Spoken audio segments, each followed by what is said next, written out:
Abi şu an başladı.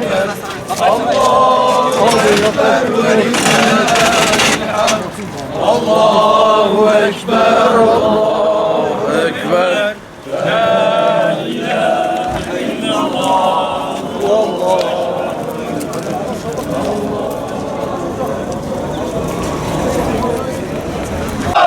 Eller kırılsın. Kur'an'a uzanan eller kırılsın. Kur'an'a uzanan eller kırılsın.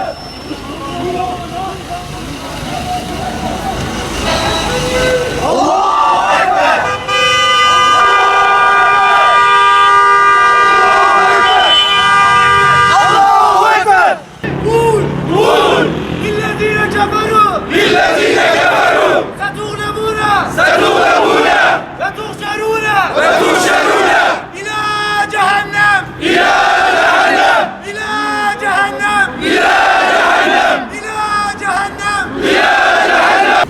İslam düşmanlığı yapan şer odakları insanlığın huzurunu, bir arada yaşama kültürünü hedef almaktadır. Kur'an insanlara iletilen canlı bir hitaptır. Kur'an düşünenlere, aklını kullanabilenlere ithaf edilmiş bir kitaptır. Kur'an uyuşan bedenleri hareketlendiren, insanlığa yepyeni ufuk kazandıran ilahi bir nimettir.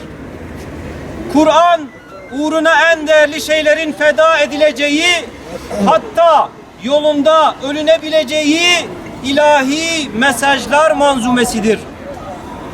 Efendimiz sallallahu aleyhi ve sellem bir gün ashabına ilahi kelamın değer ve kıymetini öğretmek adına şöyle bir söz söyler.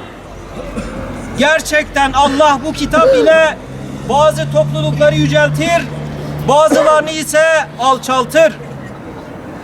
Yücelten de alçaltan da Allah'tır ve Kur'an'da açıkça belirtilmiştir. Türkiye'nin Stockholm Büyükelçiliği önünde gerçekleştirilen hadsizliği, bu hadsizliği gerçekleştiren alçakları ve buna izin verenleri kınıyoruz. Batı dünyası İslamofobik gibi karanlık projelerle, cahiliye zihniyetiyle, umarsız tutumlarıyla İslam ve insanlığın huzurunu hedef almaktadır. Cenab-ı Allah bu İslam düşmanlarını tarif ederek Ali İmran suresinde şöyle buyuruyor. Size bir iyilik dokunursa bu onları üzer. Başınıza bir kötülük gelse ona sevinirler. Eğer siz sabırlı olur, Allah'a karşı gelmekten sakınır iseniz onların hileli tuzakları, entrikaları size hiçbir zarar veremez. Buradan haykırıyoruz. Allah'ın nurunu kafirler, münafıklar, fasıklar, zalimler Allah'ın nurunu söndüremezler. Bizler Müslümanlar olarak mazluma, mağdura, yoksula, zorda ve darda olana İslam'ın adaleti ve hoşgörüsü doğrultusunda kucak açtığımız gibi insanların huzuru için bir nizam ortaya koyan İslam'a uzanan elleri kırmasını da biliriz. Takbir! Allahu Ekber! Takbir! Allahu Ekber! Takbir! Allahu Ekber! Küffara karşı izzet ve vakurlu duruş Müslümanların vasfıdır.